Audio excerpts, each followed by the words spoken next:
Hello, my name is Kurt Flood, and I'll be discussing today my signature assignment. Before I begin, I wanted to give credit to my former company commander in the Iowa National Guard, who's pictured with me in this image on your screen. I am in the prone on the ground, and my commander is above me, giving me guidance and direction. My company commander has played a tremendous role in helping me to unleash my creative potential, and this course has only reinforced that. In terms of introducing this assignment, I would like to say that this curricular experience is intended for a military science class, which I plan to teach as an elective for high school seniors with an interest in future military service. The foundation for the curricular experience will be infantry-based tactics. These tactics include offense and defense, as outlined in the Army publishing document titled Offense and Defense, and this was published in 2018. From this source, students will be selecting one tactic to analyze through a variety of methods that I will mention later on. I am designing this course for those who are seniors in high school, ages 17 to 18, who may have an interest in serving in the armed forces. Students at this age will have a baseline knowledge of U.S. history and world history, and this will serve as a foundation needed to complete this assignment. In terms of why I'm designing this creative curricular experience, it is because of three reasons. Number one, I want to help those in the class become familiar with the vast array of offensive and defensive tactics. Number two, I want to encourage students to use historical battles which have utilized these tactics as a case study to determine their effectiveness. And number three, I want to have students take into account the geopolitical and technological advances of the world today and to determine if these tactics would still be effective. The goals that I have for this experience are to help students recognize the importance of utilizing history as a case study for sociocultural events such as war. Also, to help students develop the skills of providing a strong hypothesis for how events may unravel given all of the assets they have accessible to them. This curricular experience addresses the needs of one of my state's inquiry standards for social studies, which states, students will gather relevant information from multiple sources, representing a wide range of views, while using the origin, authority, structure, context, and corroborative value of the sources to guide the selection. The needs of the course are addressed in developing knowledge of military tactics. The needs of creativity are addressed by allowing students agency in examining their selected tactic in light of historical events and potential situations of the future.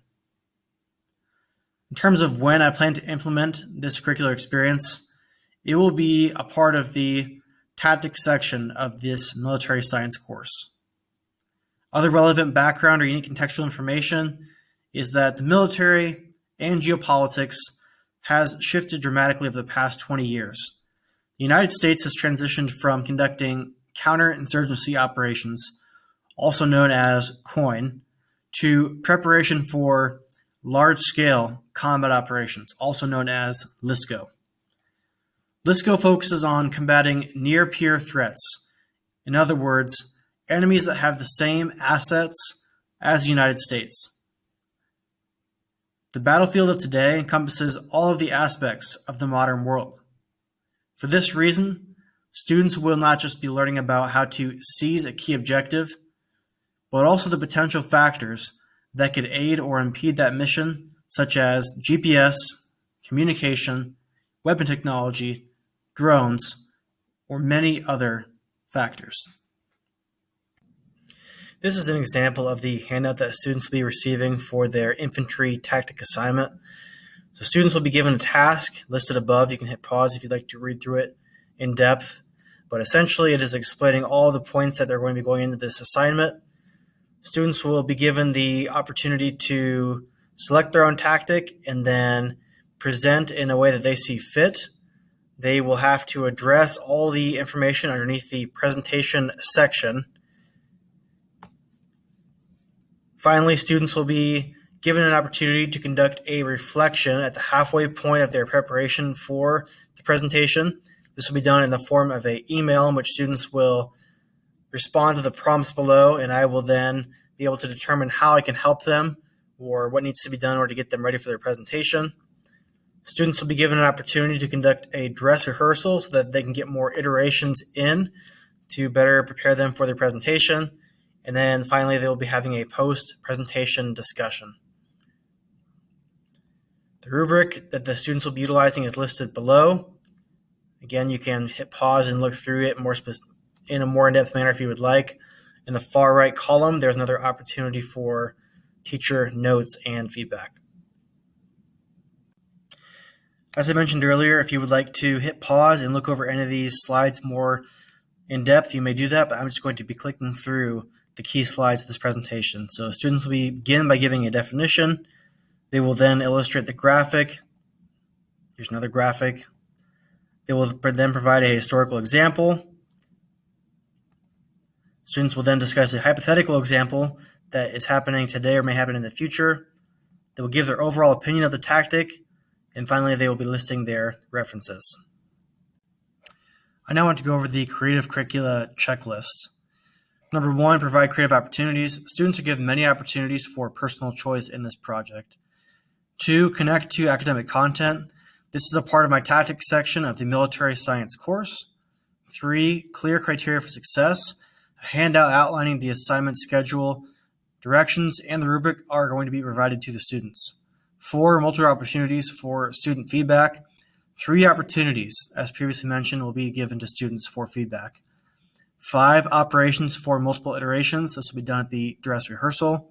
6, work can be exhibited. Presentations will be given to the class, and I anticipate that I'll have them stored in my Google Drive as well.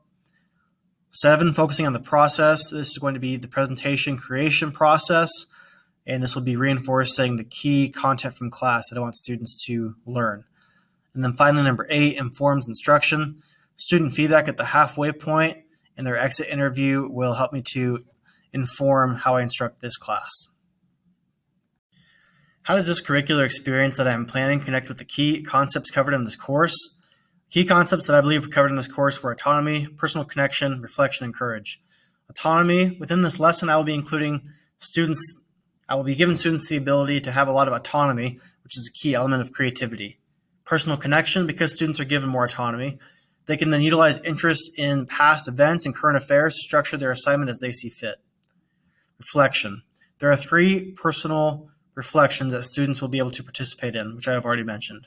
Courage. Students will be asked to analyze hypothetical situations that have not yet occurred. This will take courage to do. The design process.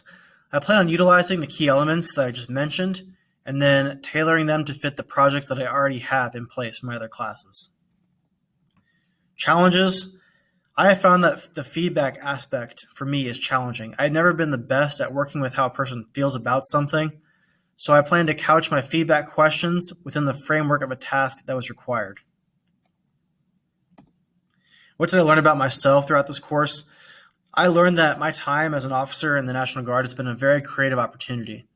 There have been many times that I've been given a broad or a vague objective to accomplish. I was then left to my own critical thinking skills and resources to get those tasks completed. When I failed, I recorded it in an after-action review and then worked toward improving it for the next time. This process was helpful in that I owned my mistakes and improvement as a result. And so that way I was better able to move forward and do better next time. Finally, what kind of questions do I have? In a world where adolescents are constantly on their phones and in social media, how do you encourage creativity? I've noticed a decline in creative thinking throughout my 7 years of teaching, and I obviously know this is a subjective observation, but how do I encourage students to get off of their phones and get into their minds when it comes to being creative? Thank you for your time. Have a good day. I would like to end this presentation where I began it, which is back with a picture of myself and my former company commander.